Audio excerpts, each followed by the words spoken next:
An evolutionary biologist at Purdue University named William Muir studied chickens.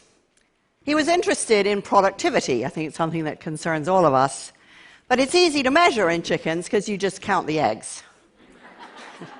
He wanted to know what could make his chickens more productive, so he devised a beautiful experiment.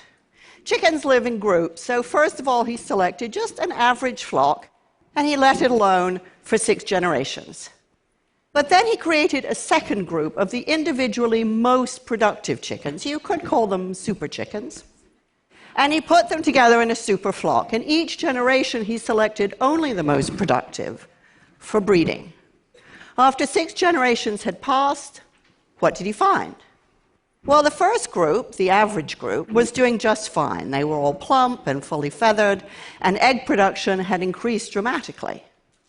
What about the second group? Well, all but 3 were dead. They'd pecked the rest to death.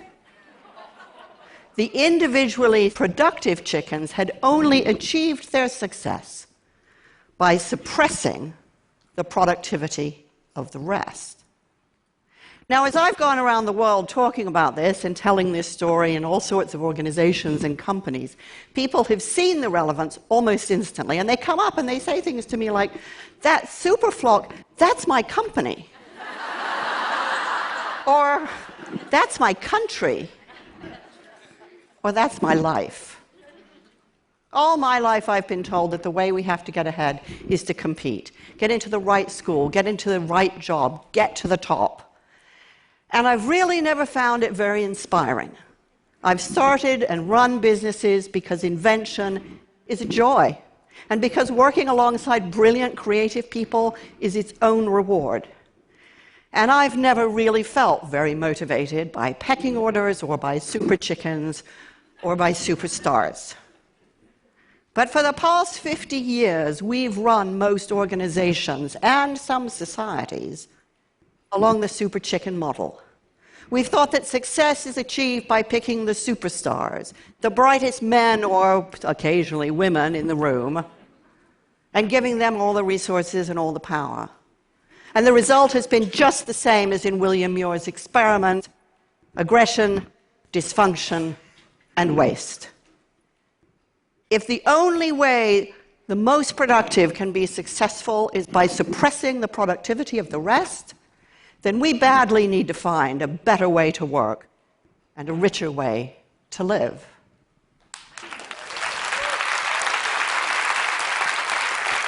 So what is it that makes some groups obviously more successful and more productive than others? Well, that's the question a team at MIT took to research. They brought in hundreds of volunteers, they put them into groups, and they gave them very hard problems to solve. And what happened was exactly what you'd expect, that some groups were very much more successful than others. But what was really interesting was that the high-achieving groups were not those where they had 1 or 2 people with spectacularly high IQ, nor were the most successful groups the ones that had the highest aggregate IQ. Instead, they had 3 characteristics, the really successful teams. First of all, they showed high degrees of social sensitivity to each other. This is measured by something called the reading the mind in the eye test. It's broadly considered a test for empathy, and the groups that scored highly on this did better. Secondly, the successful groups gave roughly equal time to each other, so that no one voice dominated, but neither were there any passengers. And thirdly, the more successful groups had more women in them. Now, was this because women typically score more highly on the reading the mind in the eye test, so you're getting a doubling down on the empathy quotient? Or was it because they brought a more diverse perspective? We don't really know. But the striking thing about this experiment is that it showed what we know, which is some groups do better than others. But what's key to that is their social connectedness to each other. So how does this play out in the real world? Well, it means that what happens between people really counts.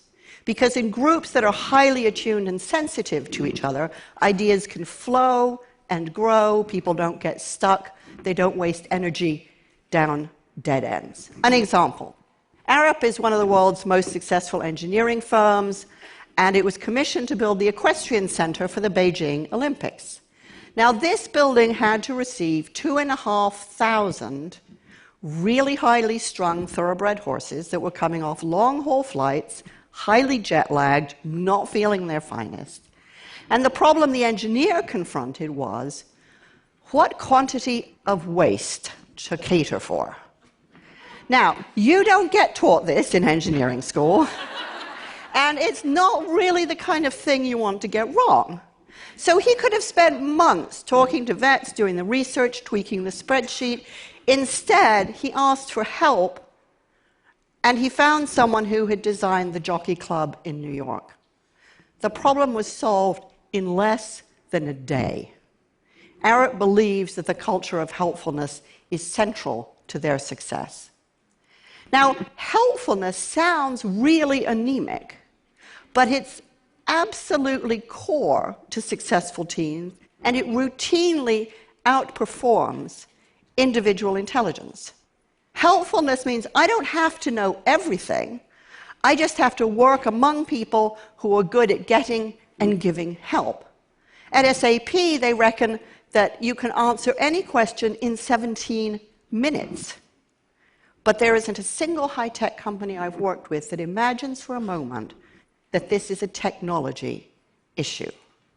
Because what drives helpfulness is people getting to know each other. Now that sounds so obvious, and we think it'll just happen normally, but it doesn't. When I was running my first software company, I realized that we were getting stuck. There was a lot of friction, but not much else. And I gradually realized that the brilliant creative people that I'd hired didn't know each other. They were so focused on their own individual work, they didn't even know who they were sitting next to. And it was only when I insisted that we stop working and invest time in getting to know each other that we achieved real momentum. Now, that was 20 years ago, and now I visit companies that have banned coffee cups at desks because they want people to hang out around the coffee machines and talk to each other. The Swedes even have a special term for this. They call it Fika, which means more than a coffee break, it means collective restoration. At IDEX, a company up in Maine, they've created vegetable gardens on campus so that people from different parts of the business can work together and get to know the whole business that way. Have they all gone mad? Quite the opposite. They figured out that when the going gets tough, and it always will get tough if you're doing breakthrough work that really matters, what people need is social support, and they need to know who to ask for help. Companies don't have ideas. Only people do. And what motivates people are the bonds and loyalty and trust they develop between each other. What matters is the mortar, not just the bricks. Now, when you put all of this together, what you get is something called social capital.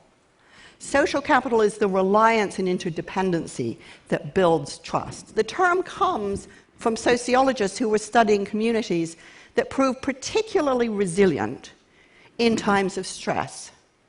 Social capital is what gives companies momentum, and social capital is what makes companies robust.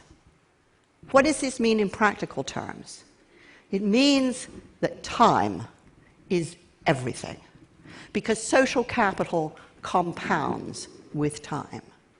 So teams that work together longer get better, because it takes time to develop the trust you need for real candor and openness. And time is what builds value. When Alex Pentland suggested to one company that they synchronize coffee breaks so that people would have time to talk to each other, profits went up $15 million and employee satisfaction went up 10%. Not a bad return on social capital, which compounds even as you spend it. Now, this isn't about chumminess, and it's no charter for slackers, because people who work this way tend to be kind of scratchy, impatient, absolutely determined to think for themselves because that's what their contribution is. Conflict is frequent because candor is safe. And that's how good ideas turn into great ideas. Because no idea is born fully formed. It emerges a little bit as a child is born, kind of messy and confused, but full of possibilities. And it's only through the generous contribution, faith, and challenge that they achieve their potential. And that's what social capital supports. Now, we aren't really used to talking about this, about talent, about creativity in this way.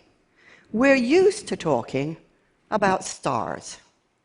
So I started to wonder, well, if we start working this way, does that mean no more stars? So I went and I sat in on the auditions at the Royal Academy of Dramatic Art in London, and what I saw there really surprised me, because the teachers weren't looking for individual pyrotechnics. They were looking for what happened between the students, because that's where the drama is. And when I talked to producers of hit albums, they said, oh, sure, we have lots of superstars in music. It's just they don't last very long.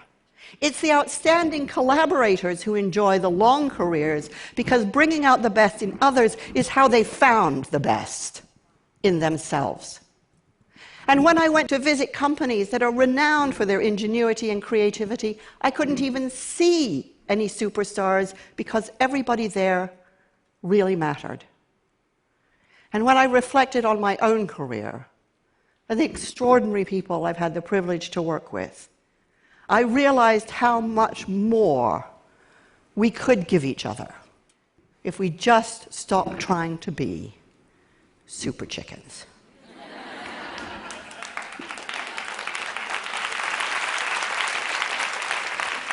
Once you appreciate truly how social work is, a lot of things have to change.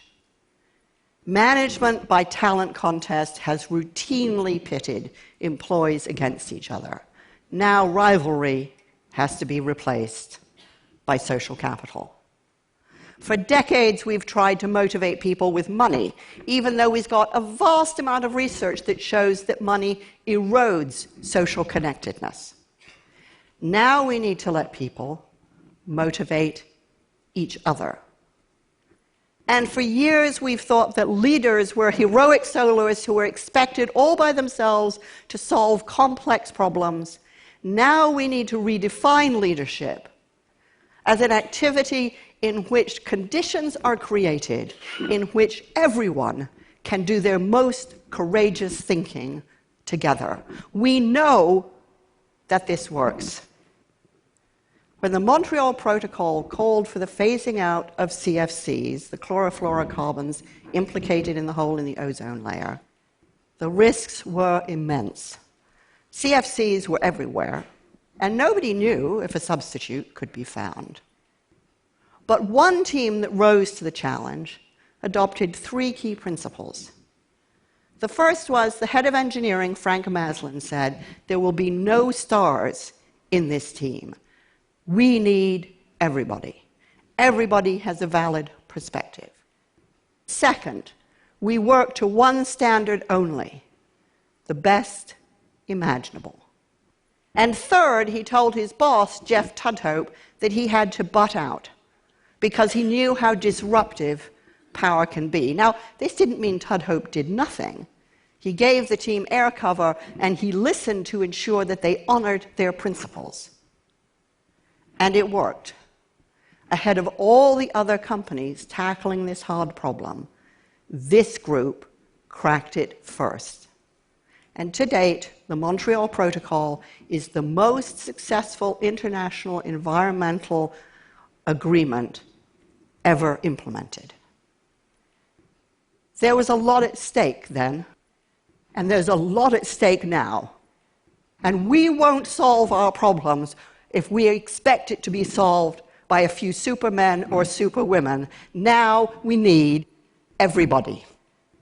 And because it is only when we accept that everybody has value that we will liberate the energy and imagination and momentum we need to create the best beyond measure. Thank you.